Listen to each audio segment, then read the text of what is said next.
figure it out. I'm Chris. And I'm Danny. And we're figuring it out. Welcome to today's episode. We're glad to have you guys back. We hope you enjoy. So I wanted to ask you, because it seems like I shock you with some of the things that I see in social media news. And I wanted to pick your brain and see how you felt, because I know I have a very strong stance on it.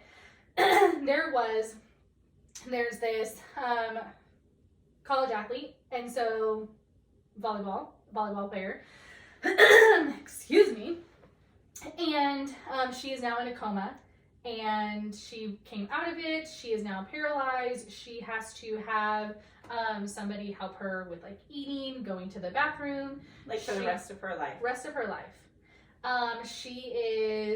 They try to have her on like special studies so she can still try to graduate from college. So young girl, literally started her life. Obviously very disciplined, going somewhere, being a college athlete, all of that. Now in this state, because of a transgender male who was on the opponent's side, spiked a ball, hit her in the face, done. You are seeing that a lot, and same thing in women's sports, like swimming, where that guy ranked like 500 in the males division. I remember that. And then takes first in playing with, participating against females. Yeah.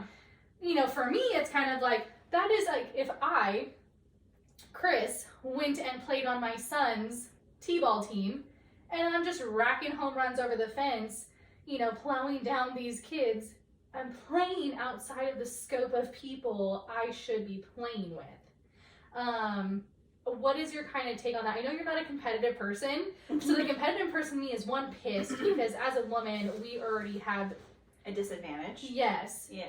Yes. Yeah. A physical. Yes. Disadvantage to men. Correct. Yes. And so I already push myself harder, if I'm working out with, someone else that I feel like is stronger than me. I already try to push myself, more. So then to have somebody who's just physically stronger would just piss me off. I get so mad when I hear, because I don't scroll, but I'm not dead. So I hear it, and it's in a lot of things that I watch. Man. Mm-hmm. I feel like this should be a very cut and dry argument. Yes. I feel like it should be very crystal clear. Mm-hmm. But it's not. Somehow. It's not. And I feel like, again, this plays into the whole, in our last episode, I talked about how, certain groups of people are being played. Mm-hmm. They're just being absolutely used, abused, mm-hmm. and they're going to be thrown away just like how they're treating other people. Yeah. They're throwing away like trash. They're going to be thrown away like trash as well by the people controlling the narrative. Mm-hmm. So I just feel like this is just playing right into the plan. Mm-hmm. I don't feel like this is based in any kind of reality and any kind of truth. It should be a very clear argument as to why men, mm-hmm. biological males, the way God made you mm-hmm. and you were birthed from, should not be in female sports. No, at all. You shouldn't be. Unless it's a board game. Yeah, you're playing chess against each other. Card game. There's a reason that girls have never really been allowed to play football. Right. There's a reason. Men get knocked out constantly by each other. Men are being killed in that sport. Concussions all over the place. Could you imagine having this 250, some of them 300-400 pound man linebacker coming at you? At you? No. I feel like that's just a stupid thing to put yourself into. It is your own your self-worth needs to be validated to the point that you need to compete against people outside of your genetic realm in order to make you feel better about yourself. That's essentially we're in a selfish culture. Yeah. So that makes sense in the Mm-hmm. selfish culture. I've been reading up about just how the enemy has infiltrated and what his tactics are. Mm-hmm. I think it's so fascinating. because I think that we're supposed to be made aware of our enemy and like his tactics and how to go up against it, right? Like I can sit here and spout Bible verses all day, but like I also need to fight in the real world to stand up for the truth and for like real justice and not like social justice, like real life, like tragedies and injustices or whatever. I don't even know where I was going with that. I just think, you know, my grandparents and just thinking past generations, when they were trying to equip us and the generations coming after them, I do not think that this was a battle that they ever thought we would have to face. And I'm thankful I don't have a daughter that, you know, she would have to deal with this. Kellen is very athletic, so if I had a daughter, I feel like she would be the same way, and having to grow up in sports, having to advocate for her in a way to where, you know, women's sports were so fought after, and women stood behind that in order to just make it possible. And then to have, and just as we talked about in the past episode on just roles of women and how that's already had to change so much, we've had to take on roles that we shouldn't. Now certain things are just being taken from us that shouldn't. In the name of like a fake woman. Yes. I'll call it what it is. It's a fake woman. Like I can't even fathom like my daughter competing against a man. No.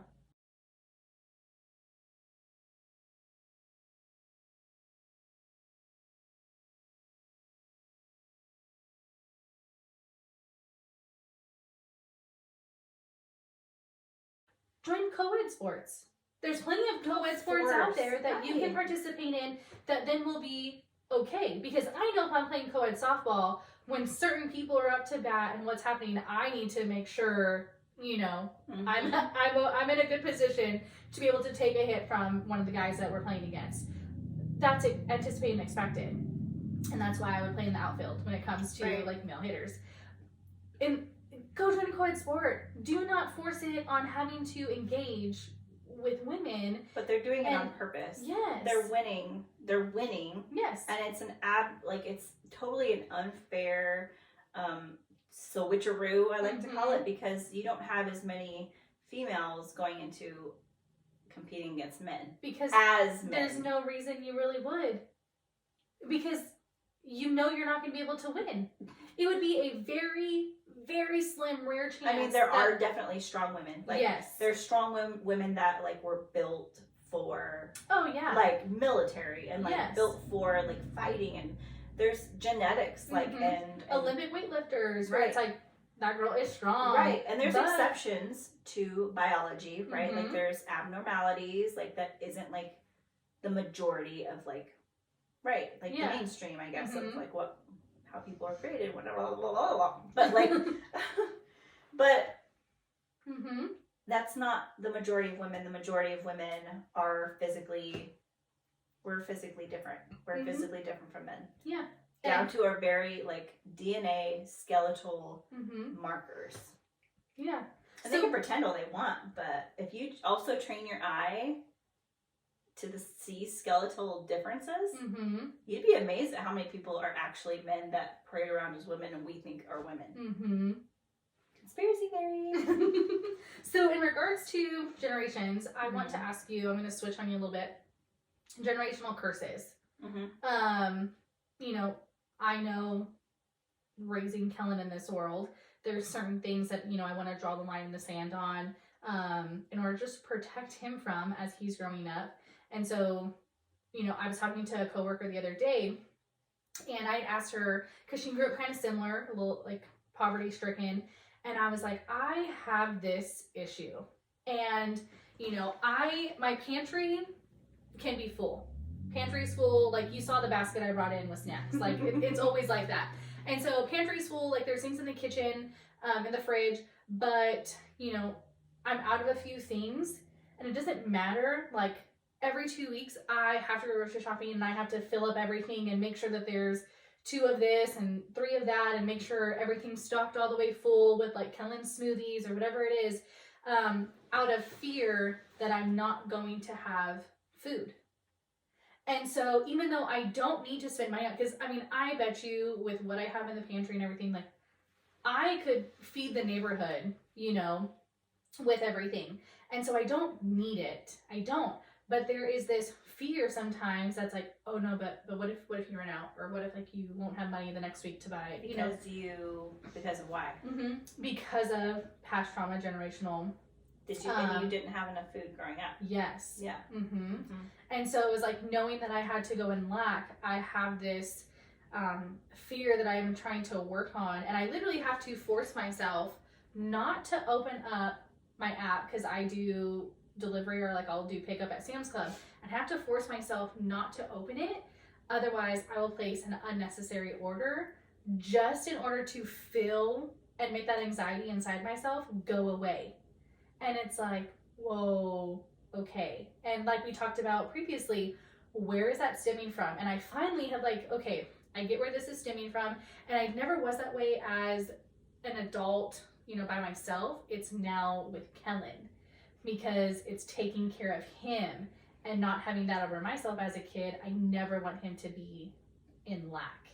Right. And so it's a new fear that I didn't know was going to arise, but it's because I'm in a different season, and how those old wounds can kind of come up because I'm in a new season, and how it's like, wow, I never used to have this problem before, because I could just not have anything in my kitchen. Yeah. And be, okay, so I mean, I can eat dry cereal, and I'll have a granola bar, and just like, Yeah, you make do. You survive. Figure out what it is, but I was okay with that because I knew I was fine, and, I'd go pick up food if I wanted to. But for some reason now with him, I even feel bad if, say, the fishies run out. Okay, he still has all smoothies, granola bars, Cheez-Its, chips. He has all the other things, just the fishies are out. But immediately, a side of me feels like I did not provide my son with what he needed. And he is now in lack because he does not have the fishies that he wants. And it is heavy. I go straight into the app, I add it in there, and it's like, okay, it's going to be here tomorrow. I'll go pick it up, because it's immediate, like this feeling of I didn't give him what he wanted and what he needed. Mm-hmm. And even though he has it all, it's just this hard feeling of dealing with my stuff as a kid. So that was a lot. I mean, do you have anything like that you feel like generational wise? Similarly, like, things were really good till I was about 10. Mm-hmm. Like, normal middle class could take it could take a Disney trip if we wanted to, like once a year. And then we went to having no income. Mm-hmm. And it was for years. And I have that thing with like food too. Mm-hmm. And I feel, but instead of like my pantry, which I buy excess pantry items like non-perishables and for other reasons other than that. I mean, just in case like the power goes out and they don't get to it for like a month. I mean, these are like things that have happened, like especially like we live in Tornado Alley, the new Tornado Alley now. So I mean, it's not out of the realm, and I don't think there's anything wrong with being prepared. But like, I love when my fridge is full. And when it's like, it has fresh produce and it has like things that are fresh that you can grab.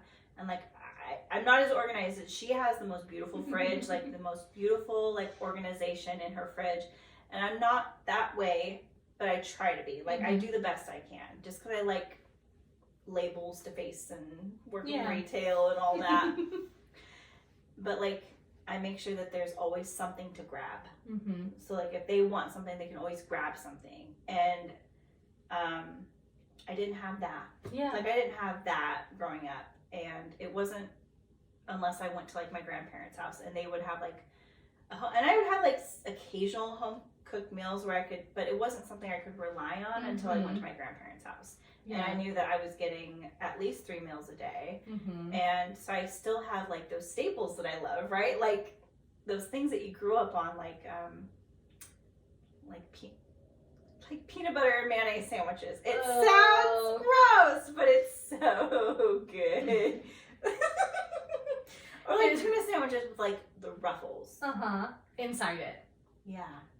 When I eat a tuna sandwich, I have to put chips inside it. You have to. It's the only way I can I know. And then like the certain salads, because my grandma made a certain ranch. So like there's things that I try to have that, like, that mean something, and like it's just food, and like it should just nourish you, and but so I try to keep my like fridge stocked because of that, and when I start running out, I think the same thing of like, or like they have their like Cliff bars and things like that, like in the pantry to grab, like they always have something to grab, because I'm always, well, my kids are very like petite, like so I'm always like, oh Ryan, you gotta eat something, you gotta and she's fine, like she'll eat when she wants to eat, like she's old enough to like they're both old enough to tell me I'm hungry, you know.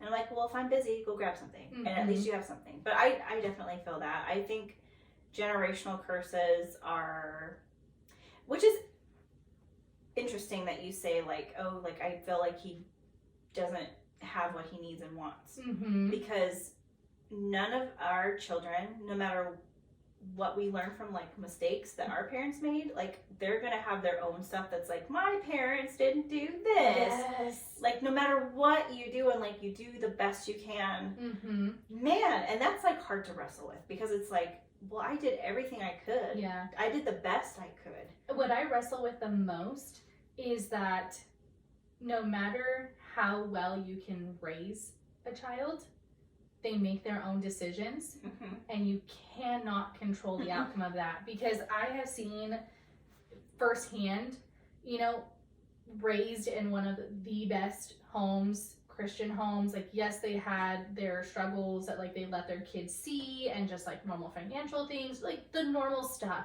but still a very positive home environment. Complete addicts, you know, no custody of their children, and those are the things that I hold on to, where what happened? And I think I see it now, you know, poor God, because is that not how he sees us? Like, children, I gave you everything. I gave you everything you needed to be successful in this life, but you have free choice, and you have free will, and you can make these decisions and end up somewhere I never anticipated for you to believe. But I can't pull you out of that. That's on you. You made those choices. And so I see it. He can pull us out, but we have to be able to choose to go to him. You got to grab onto the I mean, that's the who life saves jacket. us. Like, that's who saves us. Yes. Yeah. And so I see that as a parent, where I'm like, wow, that's exactly how it is. And I hate that thought, because sometimes when Kellen will ask me certain things, it's like, son, I'm just trying to help you make the best decision. Right.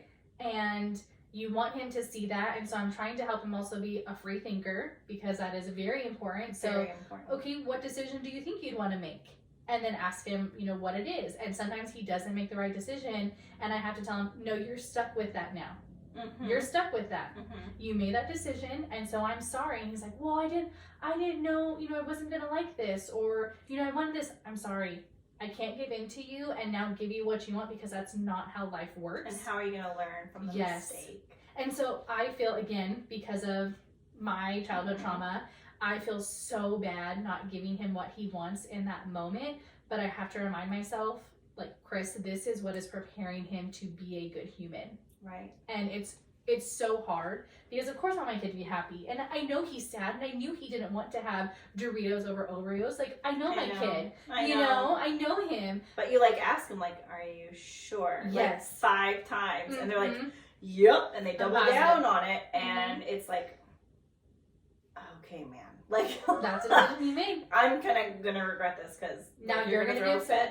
Yeah. But it's like, I have to hold my guns, and okay, that is your choice then, and you know, we don't get to go. I had asked him one day, a gal had asked me, you know, do you want to drop Kellen off at the park and I can watch them and they can play for a little, because it had been raining for a few days. I had him home while I was working, so he definitely needed to get out and play. And I asked him numerous times, do you want to go? Do you want to go play? And he's like, no, I don't want to go. I don't want to go, blah, blah, blah. So he didn't get to go. Then an hour goes by and he's like, oh, I wanted to go meet so-and-so. I'm sorry. You said no. And it's so hard, because he is such a tiny person. I know. But I think we forget that, and we forget how smart these little They creatures are. Smart. And I think it starts even sooner than I realized. Yes. What we need to implement in them and just root in them and start to teach them, because, man, manipulation, quick early with these. Yes. Early. Oh, yeah. You know? Rex, like, sneaks by and he'll, like, tiptoe with stuff behind his back. Mm-hmm. And I'm like, where did you learn that? Yes. Like, I didn't teach you to sneak. Oh, yeah. But, like, you mm-hmm. have that in you to, like, sneak. Mm-hmm. Like, and it's like goldfish, right? Like, you don't need to hide it. Like, I would never get you in trouble for that. Mm-hmm. Crazy. And having to hold that, too. Hold space for that. And letting them know you can come to me with anything. I feel like rooting that in starts very early also. And so finding a fine... Trust. Yes. Trust. A fine balance in, Mom, you told me not to, but I took my soda into the living room and I spilled it. For him to be able to come, where most kids are like, I didn't do that. Mm-hmm. That wasn't me. I didn't do that. Mm-hmm. You know? And so, but if you're automatically to this place, which, I mean, trust me, I struggle with it, and getting straight to anger with them, that's when they automatically think, I can't come to you. Right. Because you're automatically going to get mad. You're going to shut down on me, where it's, let's be receptive. You know, tell me what happened. What decision did you make to get you here? Literally, yes, we're here to reprimand, discipline, and redirect our kids, but also how to process. Control yourself. Control Yes. your emotions. Yes. Because you don't need to get automatically, like, from 0 to 10. Yeah. If they spill water. No. Because I'm sorry, I'm a grown-ass adult, and how many times have I spilled my drink, like, at, you know, my table? I go back to tell time with my brother.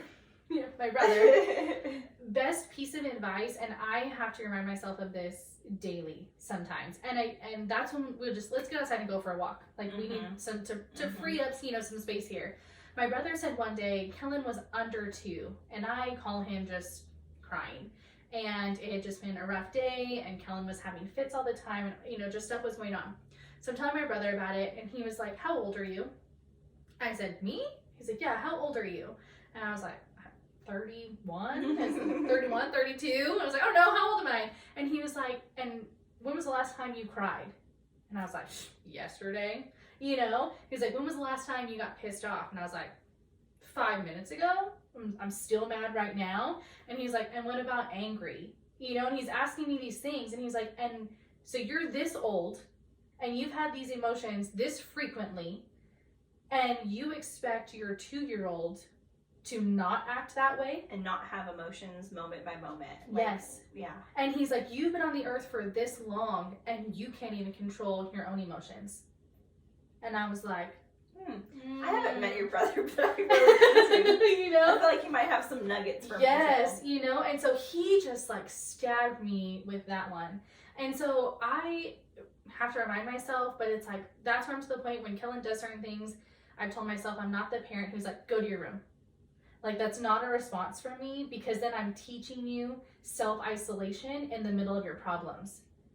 So it's like, okay, can you tell me why you made that choice? Can you tell me what you're feeling to make you upset, or to make you have wanted to break your toy and throw it across the room? And how you get them to talk to you is by the trust factor, because I mean, I have been that parent that, and I do see the error of my ways, like, and I don't like it, and I do have, like, I think it comes from the trauma as a child, and I was made, whether my parents intended it or not, like, our environments made us self-isolate. Yeah, there's little things programmed back in there that you remember that come out. Right. When so you're not expecting if I'm going through a hard time, I tend to self-isolate unless I, like, really pray about it and, like, Lord, give me the people, because I need people to help me through this.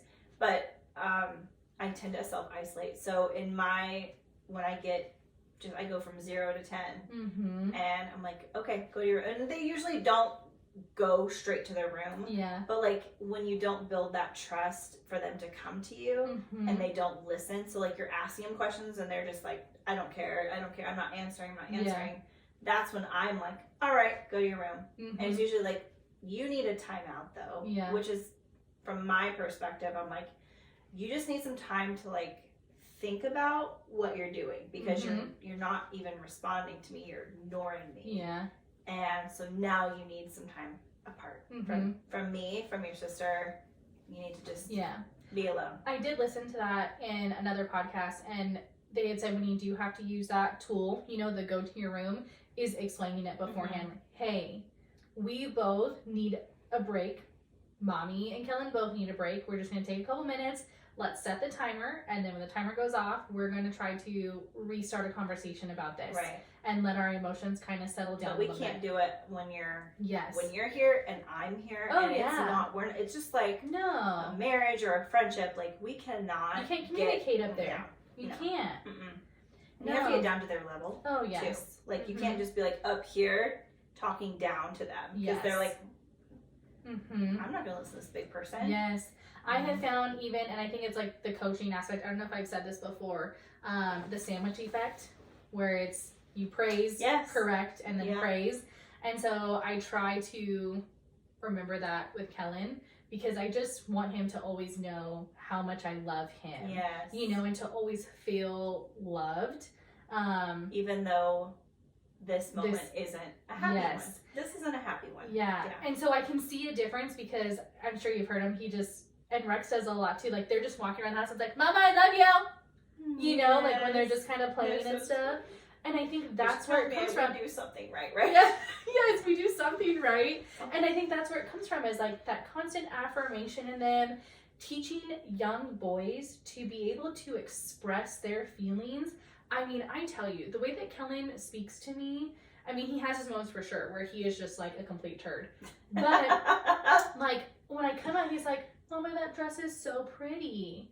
You know, or it's just, I love you so much. And he has these language skills that I, for one, like did not have because I grew up in chaos. And so I was used to fighting and anger, and having to relearn and shift a lot of things on that side. To where the language for him, I'm hopefully prepping him to be able to have very healthy communication. Which his wife is going to need. Yes. Like you think about certain qualities in like a friendship or a marriage and you're like, how would I want my spouse to love me? And then I'm going to raise my son to be that. Or I love this too. I heard this where you need to love your spouse as you would want your son's future wife to love him. Yeah. That like changed my whole perspective on Dustin because we're so quick. I know that we're kind of transitioning but man, like I feel like wives need to hear this because there's been so many times where, you know, he's supposed to be the leader. He's supposed to be the strong one. He's supposed to be, you know, the know all, end all, be all, the rock of the family. And when they are having a hard time, like when he was going through dialysis or like in previous times when he was in law enforcement and really going through some dark stuff that I can't comprehend. Like I have my own dark stuff. We got our own dark stuff. Yeah. But there's some dark stuff. Like I live in a cake bubble of like, I'm gonna bake cake and make frosting. And he's like dealing with death. And he's dealing with children, like, in terrible situations. Yeah. But, like, I still expect him to be... happy when he comes home and sees you. And, like, empathetic and there for me. And it's like, but you have to realize, like, everybody has their own stuff. Yes. So, like, he has childhood trauma. And how would God want me to love this man? How would I want my son's future wife to love him? Yeah. I have to show that. Or he's not going to expect that. Yeah.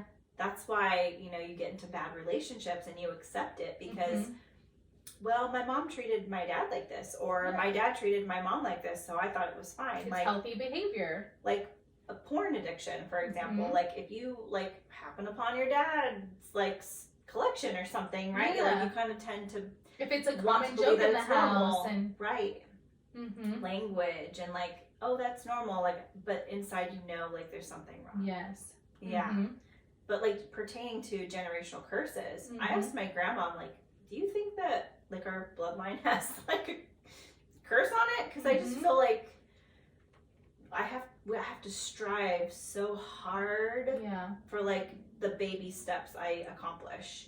And like maybe it's not that way and maybe you don't realize it when you're in it. like the milestones you make yeah, are actually huge. But I mean, there's been so much like sadness in my past family's like lives. oh yeah, And you have to just wonder, like, has no one broken that? Which Jesus died so that we could break those. Like, I think those things still happen because those were the days of Moses, like, and Noah, and like generational curses, and like would seep into like the 4th, 5th, 6th, 7th generation of like what sins your families you know committed or whatever, and not repenting. So I definitely think that can happen, but Jesus died so that it would be broken. Like you don't have to accept it. You don't have to. You don't have to accept it. At all. But like, people live there. yeah. But no matter what, I mean, our children are not going to go out unscathed. They're going to, it's in our nature to find something to like blame. Like if you're not perfect at something, you're like, oh, my mom wasn't perfect at it. So that's why I'm not perfect. It's like, yes. We can't have those excuses. No. And I remember Jared had said, he was like, yeah, I'm to blame for that, like Kellen's addictive personality. And I was like, no. I said, we're all addicts. We all are. We all that have is something. just something in our nature as people. Yeah. Then I said, so that is not just a you thing. That is both of us. But there's a difference in where you direct that addiction. That is where you have people who are addicted to Jesus, you know, and they are literally in church all the time, or fitness or baking. Like, you don't realize it, but when it's something that you do consistently and it's become a habit, those become certain addictions. And they're not, there's healthy ones, there's bad ones, and there's some where it's like, okay, you're teetering on the line. It's just where you direct it. And I said, so we have to be very careful when it comes to Kellen and where those things are directed and what we allow access to him on. So if we know there's things that we would have battled with ourselves or that we've had issues with, so just with like my self-esteem and my body image and stuff, you know, anytime Kellen sees me, and it's funny because he starts to do it now too, and I only started to change when it was him standing next to me in the mirror, and he started to like, I like would pull my sweater kind of in to like look at my body from the side, and I noticed him do it one day, and I was like, oh no. We are looking at ourselves with joy. We're going to look at ourselves out of appreciation and value for who we are. Like, I am not going to let you think anything bad about yourself. Yes. Yeah. And have that image. And so try to snap that in the butt like real quick. But that's Are you cognizant of like what you say about yourself? Oh, yes. And I think that's why he's such like an affirmative person, where like he gives you these affirmations, because I try to say those consistently because I had such poor self-esteem and self-worth. I don't want him to feel that growing up. And I think men aren't as open with it as women, but they experience it in a different way. Yeah. Yes. Oh, yeah. I mean, I know I'm probably oversharing my husband's issues. But we all have issues. Like, we're all not perfect, and that's kind of like why we're here. Like, talk about this stuff, talk through it, and like know that you're not alone in this. Yeah. But like his issues, a lot of the time I notice are just like, oh, you know, like looking at a physical, like being in a certain physical shape. Yeah. And like, it's like, but you don't know like what steroids they're taking. Yes. And like the time that they have, and like a joke is like if you see a dad with like really like he's super ripped and big, it's like he's probably not spending time with his kids. Exactly. You know, because like it really does take so much time and dedication. You don't, when you look at somebody, that person probably spent $150 on Trex and this and that way they could fakely get a pump like that. But if they didn't have the money and stopped paying for it, like money, time, then what would they look like? I mean, obviously I don't think that every ripped dad doesn't spend time with his kids, but I mean, there was a time before kids where we did bodybuilding together, and I was in the gym probably 2-3 hours a day, and that was just fun, and that was like our date, and like that's what we did. I don't want that anymore. Like, that's something that has changed, you know. But like I noticed too, when I look back at my mom and how she would talk about herself sometimes, it wasn't like overt, like, oh, she hates herself or anything like that, but it was like little things. Little like, oh, you know, like, oh, I'm just, whatever she would say, I'm not going to put it out into the universe, but So I'm very, when I knew I was pregnant with a girl, I was like, no, like I'm gonna break this. Yes. I'm breaking this curse in herself. Jesus' name. Like, she is not gonna have body issues, because I couldn't understand. I had friends that didn't have body issues, and I thought that was like normal to have them, like just to kind of self-doubt and like criticize yourself. I thought that was just normal because I went through it for so long. Yeah. But I was like, nope. In Jesus' name, like, she is going, whenever she looks at herself, she's going to say, you are so beautiful. You are so funny. You're so kind. And she looks at herself and she's 8. And she, like, she'll say, oh, I'm so beautiful. And I'm like, yes, you are. So even though I do have stuff that I'm, like, just not happy about with myself, I don't ever verbalize it. And I really try that when they're in my head that I cancel it out with a positive. I try, like, sometimes it escapes me and sometimes they get through the cracks, but for the most part, I do not say it out loud. I will not, like, speak death over my body, over my family. Like, you have to be very guarded with your words around yourself, like your own self, let alone like kids and a husband and like, they're so influential that we do not realize the smallest conversations we have that they hear, pick up on, and how much that molds and shapes them into the person that they are. Yeah. And I think that we forget that sometimes. We don't take into consideration the past and maybe why we're doing certain things a certain way. And roots. Yes. And I try to overcompensate for things because of certain lacks and things that I feel guilty and bad on, or even just giving up so much of myself, you know, because of them. Because if you ever had like an absent parent, you feel like if you take 1 hour in your day, or if you take 5 minutes to go to the bathroom by yourself, you feel bad about it because you didn't give this time to your kid. You know, and so it's so difficult. And so I'm finally in a season where it's like, no, you know, you have to take that time. Yes, this time is going to be for me, and this is for myself, because if I'm not the best, you know, for myself mentally, then how can I be that for you? Exactly. Well, and leading into that, like, that's why I started a workout group when we moved to Arizona. Yeah. I was like, look, like, I don't want there to be a leader.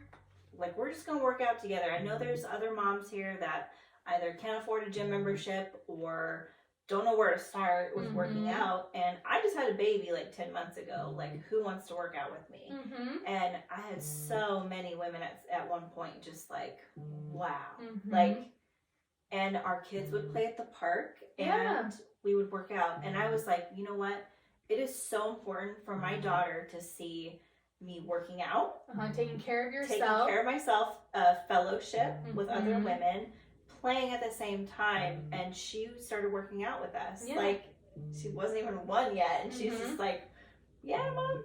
And you know, so I would train my clients and she would be doing the ropes, and I mean, this girl would do burpees and like what the heck, right? But it's important. And I don't think I ever had mom guilt, like, because I just knew, like, my mom, and I don't ever want to like seem like I badmouth my mom because I love her so much and I know that she did the best she could, and we've talked extensively about some of this stuff, but I did not see her work out. I wasn't taught what health was. I wasn't taught how to take care of my body, and those things, the devil really, I say the devil when I mean is the enemy. Grasp onto that. All your insecurities and like what things lie underneath body stuff, and how you can take stuff out, traumas, and put it into your body. I've always been told, again, my brother, what you fear will flourish. Yes. Or what you think about constantly. And so when you keep having these repetitive thoughts and you keep thinking about these same things, okay, it's going to happen. Because you're literally, you're engraving that in. Call it law of attraction or whatever. But you're giving power to it. Yes, if you keep saying, I'm going to fail, I'm going to make this decision, I'm going to keep, blah, blah, blah, blah. Yes. Because it's what you're thinking about all day, every day. And so you're giving it a placeholder in your life. And so you have to take those thoughts captive, like you said, replace it with a positive and say, no, this is what it is. This is what it's gonna be like, and I'm gonna change this. Act like the person you want to be. Surround yourself with people you have qualities that you admire. I mean, it really is like such a spiritual battle. Oh yeah. That you have to be on guard, and it is. I'm not gonna lie, it's exhausting. It's exhausting. Like there's rest. Yeah. Like he provides that rest where like when you finally are around people that support you and you finally master like kicking out those negative thoughts once they just pop in. I mean, there is a lot of rest. I have a tough time with individuals who don't think that who you are around matters. And I'm like, how do you not see that you 100% become what you are around? It's the same. I mean, it's as simple as the Jungle Book. Like, is it Moby? Mowgli. Like, Disney depicts it very well. Oh yeah. Like, you think you are, and you become your environment. Yes. And so people who don't think that, I'm like, how do you not think that you are you are not a sponge and you just soak up what is going on? Right.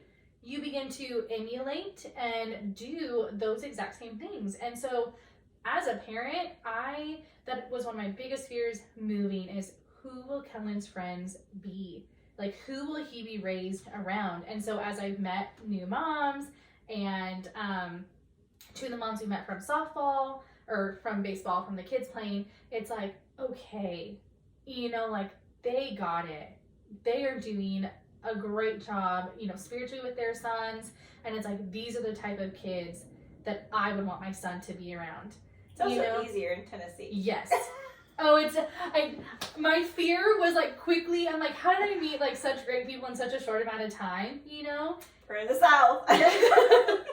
And so I'm so thankful for that. Yes. Because it matters, and if you don't think it doesn't, you're going to regret that 10 years from now when you see your kid and what's going on in their life. And so having that protection as a parent and just knowing like, no, it is vital that you keep them from certain things. I will never be a person who shelters my child, because there's certain things that they obviously need to be able to learn at a young age to make those right or wrong decisions. So they have to be exposed to some things. Very selective some things. What yes. to do at an appropriate age. It's like I heard that, like, what do you mean I'm not supposed to or shelter my kid? Like, that is my job. Like, that is my, like, what would God do? Like, he obviously allows things to happen, like, so that you can mature in your faith and, like, why we have to go through things and all of that. But isn't his job to love us and to keep us under his wing when we go to him? And did you listen to your parents on everything?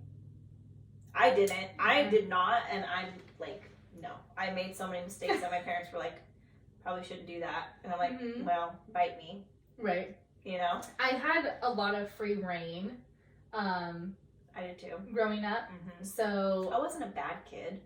I just, when they said, hey, that's probably not a good idea, I was like, well, it's a good idea for me right now, Yeah. Oh, I did all the things. Anything that felt good, was good in that moment, like, I made that decision. Like, I was a very bad decision maker for quite a long time. So that's why you're so, like, decisions with Kellen. Because nobody was there to direct me. Nobody was there to really say, hey, if you make this decision, here are these consequences, and here is this. To have somebody to really just talk out life with you.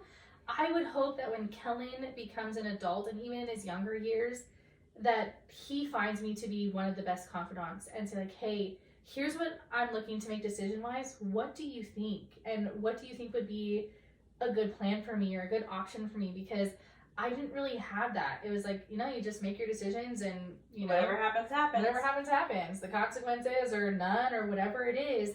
And I made very, very poor decisions and never really had somebody to talk to about them, correct me of them, to where I just kept getting into this hole that...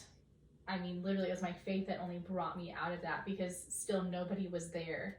and I got fortunate enough, you know, that it never ended in something fatal or like arrest. Or I think about that all the time. Like, I should be dead. Oh yeah. I was in a lot of situations that were very sketch. Yeah. Like, you know, some of the things that I very ick was a part of. Yes. You know, I am very fortunate, and that's where I feel like it's important for Kellen to have that and to put discernment in him to be able to say like, okay, no, this isn't. Internal dialogue of like, is this right? Is this a good decision, bad decision? What comes from this if I do this decision? Mm-hmm. Like, I hope that he can be that friend that's like the voice of reason. Yes. You know, like, hey, you know, I don't want him to like, hey, mom, so-and-so is, you know. Yes, you know, but just with his friend, like, you know, this isn't a good decision. I'm going to go home. I hope you'll, like, you know, come with me. You know, like, let's just leave or whatever. I hope he can be that person. Yeah. Because, I mean, I sure as heck wasn't. I brought everybody down with me. Yeah. And so I literally am on this mission to help Kellen be the complete opposite. Right. Without being overboard. Yeah. I think this was so good. Yeah. See you on the next one. Come on in.